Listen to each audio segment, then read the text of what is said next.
Hello दोस्तों, code for job channel में आपका स्वागत है। और हमने लास्ट टाइम देखा था कंस्ट्रेंट के बारे में। तो कंस्ट्रेंट में हम लोगों ने दो कंस्ट्रेंट खत्म कर दिए थे।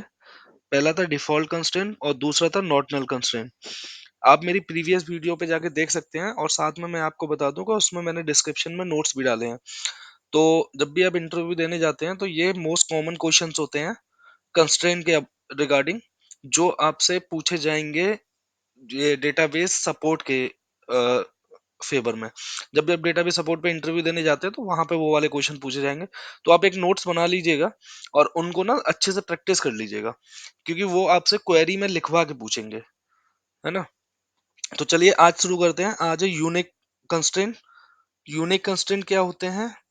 तो when you want a column और columns not accept any duplicate value. अगर आपको कोई भी कॉलम चाहिए जो कि कोई भी डुप्लीकेट वैल्यू ना ले, जैसे कि डुप्लीकेट वैल्यू, जैसे ईमेल आईडी कहीं भी डुप्लीकेट नहीं होनी चाहिए। जैसे कि दो एंट्री आपको करनी है, एक रमेश के नाम से एक सुरेश के नाम से। तो रमेश की जो ईमेल आईडी है और सुरेश की जो ईमेल आईडी है वो सेम नहीं हो सकती, क्योंकि अगर सेम होगी तो आपको बाद में बड़ी दिक्कतें आएंगी इसके लिए। तो इसीलिए हम लोग यूज करते हैं यूनिक कंस्ट्रेंट। चलिए यूनिक कंस्ट्रेंट को मैं एक बार क्रिएट करके दिखा देता हूँ कि कैसे करते हैं, और इसका प्रैक्टिस भी मैं आपको करा देता हूँ, है ना। तो चलिए जल्दी जल्दी करते हैं। Create table. टेबल का नाम दे दीजिए कस्टमर, है ना। कस्टमर दे दिया, और अब इसके कॉलम्स ले लेते हैं ना। तो कॉलम्स क्या क्या है? एक आईडी ले लीजिए जो कि इंटीजर टाइप का होगा, है ना। और इसको कर दीजिए यूनिक। अगर यूनिक करने का क्या फायदा है वो मैं बता चुका हूँ। यूनिक करने से क्या है ना, ये केवल आईडी एक ही रहेगी, है ना। सबके लिए अलग अलग आईडी रहेगी, डिफरेंट नहीं होगी। नेम। नेम कर दीजिए वेर कैर, और इसको कर दीजिए 100। ये इसका साइज है। मेरी प्रीवियस वीडियो आप देख सकते हैं जिसमें मैंने टेबल क्रिएशन के टाइम पे सारा कुछ बता रखा है कि किस चीज की कहाँ पे जरूरत पड़ती है ना। ईमेल इसको भी कर देते हैं, हाँ इसको 200 कर देते हैं ना, क्योंकि ईमेल किसी किसी का बड़ा होता है, किसी किसी की छोटी होती है। और इसको भी हम लोग यूनिक कर देते हैं। तो हम लोगों ने क्या किया, हम लोगों ने एक टेबल क्रिएट की है जिसमें आईडी को हमने यूनिक कर दिया है और ईमेल को हमने यूनिक कर दिया। नेम को हमने यूनिक नहीं किया क्योंकि नेम सेम हो सकते हैं, है ना। चलिए, तो टेबल हमारी क्रिएट हो गई। अब क्या करते हैं, हम इस टेबल में डेटा इंसर्ट करते हैं। तो जब ये क्वेरी विंडो आ जाए तो इसको हटाने का शॉर्टकट होता है कंट्रोल आर। कंट्रोल आर करेंगे तो वो क्वेरी वो नीचे जो रिजल्ट विंडो होती है वो हट जाती है। अगर दोबारा देखना हो दोबारा फिर से कंट्रोल आर कर दीजिए, दोबारा आ जाएगी। ये छोटी छोटी चीजें हैं जो आपको आपके काम को स्पीड करेंगे। तो करते हैं इंसर्ट इनटू कस्टमर। तो पहले मैं आपको एक बात बता दूं कि ये जो यूनिक वैल्यू है ये नल वैल्यू एक्सेप्ट करेगी, है ना। यूनिक वाली वैल्यू हमेशा नल वैल्यू एक्सेप्ट करेगी। वो क्यों करेगी, क्यों नल वैल्यू लेगी? क्योंकि नल भी एक यूनिक है। तो पहले हम लोग नल से ट्राई करते हैं ना, सारी सबकी वैल्यू नल दे देते हैं। तो इंसर्ट इनटू कमांड छोड़ते हैं हम लोग, इनटू कमांड नहीं यूज करते हैं आज, बिना इनटू कमांड के करते हैं। तो क्या आएगा, हम यहाँ पे वैल्यूज इंसर्ट करेंगे। अच्छा, ये हम जब ही यूज करते हैं जब हमें पता होता है कि हम सारी फील्ड्स की वैल्यू इंसर्ट करते हैं। अगर हमें जैसे मान के चलिए 5 वैल्यू इंसर्ट करनी है, छठवीं नहीं करनी है, छठवीं डिफॉल्ट डिफॉल्ट कंस्ट्रेंट है, तो उस केस में क्या रहेगा, उस केस में हमें कस्टमर इंसर्ट इनटू कमांड लिखनी है, और इस वाले केस में इंसर्ट कमांड। तो इसमें क्या करते हैं, डायरेक्ट हम वैल्यूज दे देते हैं। जैसे प्रीवियस वाले में मैंने नॉर्मल यूज किया है, और इस वाले को हम ऐसे यूज कर रहे हैं ना। तो नल, सबको पहले नल चेक कर लेते हैं क्या नल से क्या क्या आता है ना। तो नल किया, इसको इंसर्ट करा के देखते हैं कि ये रिकॉर्ड इंसर्ट करता है कि नहीं करता।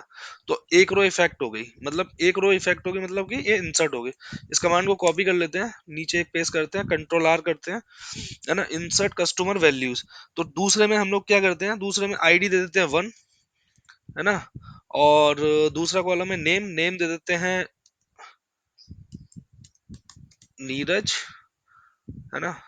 और यहाँ पे नल की जगह पे हम लोग ईमेल आईडी दे देते हैं। ईमेल आईडी कौन सा देते हैं, एक फेक ईमेल दे देते हैं, neeraj@gmail.com। किसी की हो भी सकती है ये आईडी, ऐसा कुछ नहीं है। ठीक है, अब इसको चलाते हैं। अगर एक सिंपल क्वेरी को चलाना हो तो उसको सिलेक्ट कीजिए, केवल वही यहाँ से एग्जीक्यूट होगी। तो वन रो इफेक्ट हो गई। तो ये रो इफेक्ट हो गई है ना। अब क्या करते हैं, इसको कॉपी करते हैं, नीचे करते हैं, है ना। तो ये देखिए, अब इसको ना हम, अगर हम दोबारा से इसको चलाएं, दोबारा से इसको रन करें, तो ये चलेगी नहीं, क्योंकि ये डुप्लीकेट वैल्यू की एरर दे देगी। तो ये आ गई द वॉयलेशन ऑफ यूनिक की कंस्ट्रेंट।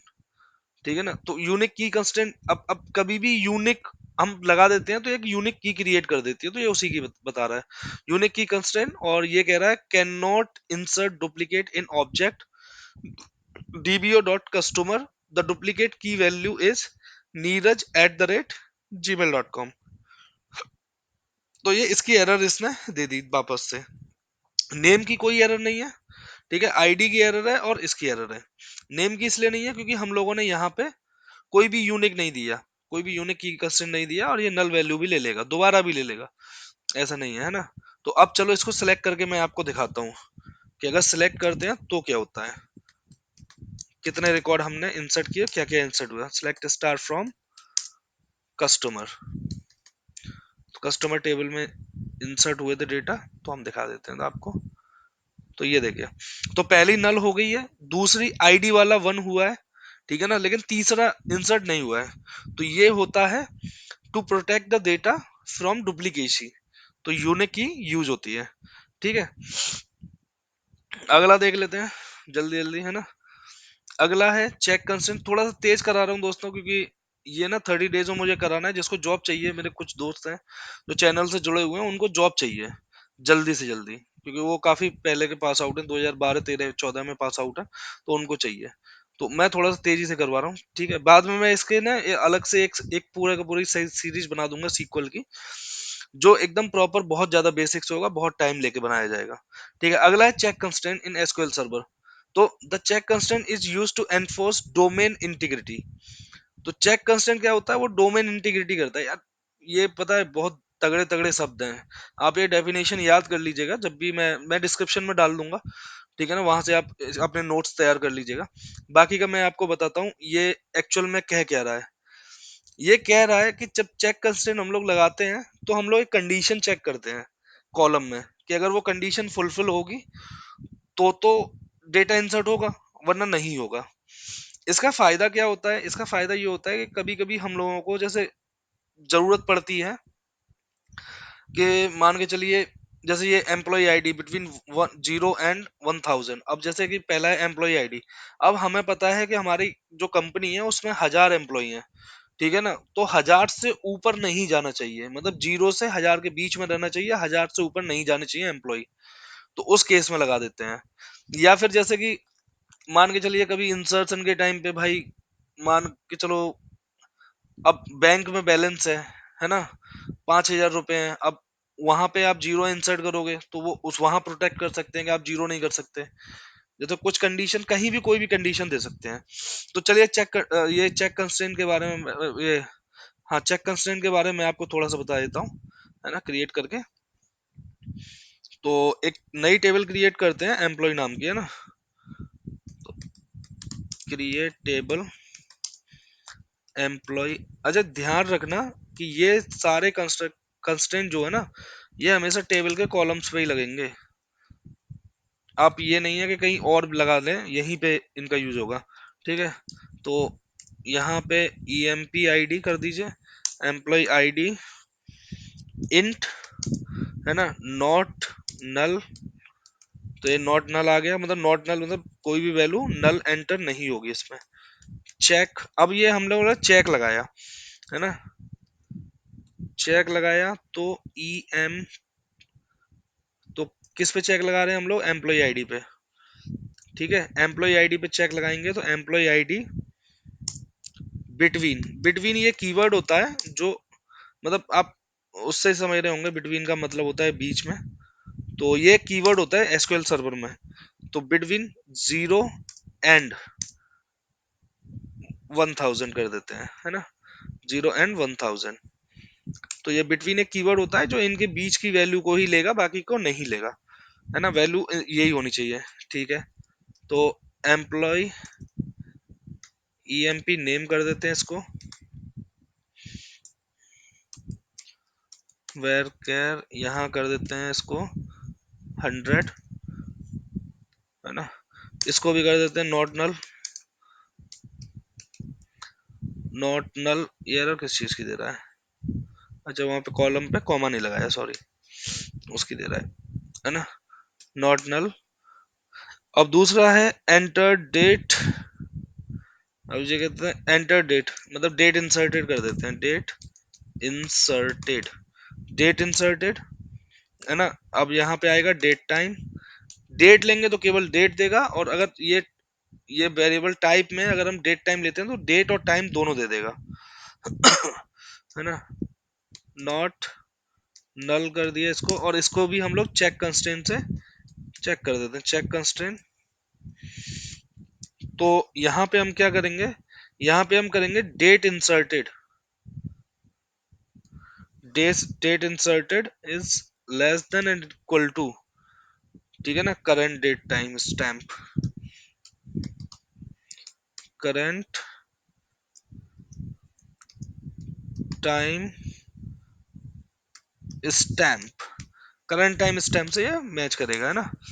सॉरी, कॉमा देना है, कॉमा देना भूल गया मैं, फिर से कॉमा लगाया। एक कॉलम और ऐड करते हैं इसमें, डिपार्टमेंट नंबर के नाम से, डिपार्टमेंट नंबर, है ना। इसको कर देते हैं इंट, और यहाँ लगा देते हैं चेक कंस्टेंट दोबारा से। तो ये क्या चेक करेगा, ये चेक करेगा कि डिपार्टमेंट जो है, department is greater than zero. पहली बात तो डिपार्टमेंट जीरो से बड़ा होना चाहिए, and department number is less then 100 होना चाहिए, ठीक है। तो ये हमारी एक टेबल है, तो हम लोग इसको क्रिएट करते हैं, चलिए। तो ये क्रिएट कर दी, तो क्रिएट हो गई, है ना। अब हम अपने चेक कंस्ट्रेंट को, तो यहाँ पे ये चेक कंस्ट्रेंट लग गया। अब हम जब भी इंसर्ट करेंगे ना वैल्यू, जब भी इंसर्ट करेंगे तो इसके बीच में होना चाहिए। तो ठीक है, एक इंसर्ट करके देख लेते हैं, रॉन्ग वाला जल्दी जल्दी, और एक राइट वाला। इंसर्ट एम्प्लॉय वैल्यूज, ठीक है। एम्प्लॉय आईडी इसको कर देते हैं 1, कॉमा एम्प्लॉय नेम, नेम कर दिया सॉरी, नेम कर दिया नीरज, और डेट इंसर्टेड, तो डेट इंसर्टेड आप कर दीजिए गेट डेट।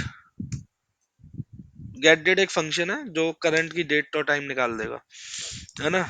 और अगला है डिपार्टमेंट नंबर, तो डिपार्टमेंट नंबर, ये सॉरी, डिपार्टमेंट नंबर की हमें यहाँ वैल्यू इंसर्ट करनी है।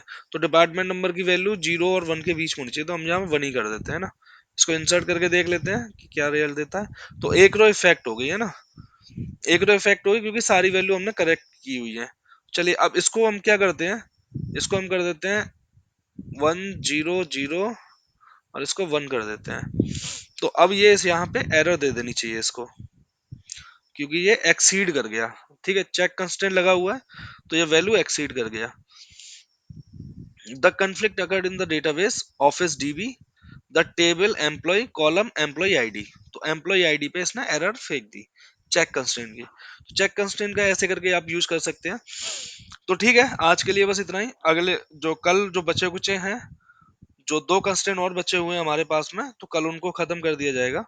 तो आपका कंस्टेंट पूरी तरीके से कंप्लीट हो जाएगा, और आप इसकी प्रैक्टिस जरूर कर लीजिएगा, क्योंकि जब मैं देने गया था, तो उससे मुझे ना, जब इंटरव्यू दिया था मैंने सपोर्ट में, स्टार्टिंग में जब सपोर्ट में जॉब की थी, तो उन्होंने मुझे लिखवा लिए थे कि आप लिख के बताइए कि कैसे कैसे कंस्ट्रेंट आप लगा सकते हैं। तो ये आप लगा के, मतलब लिख के रट के याद करके जाइएगा, आपको जॉब मिलेगी पक्का। तो आज के लिए बस इतना ही। मिलते हैं नेक्स्ट लेक्चर में, आज थोड़ा सा लंबा हो गया, है ना। मिलते हैं नेक्स्ट, तब तक के लिए हैव ए ग्रेट डे।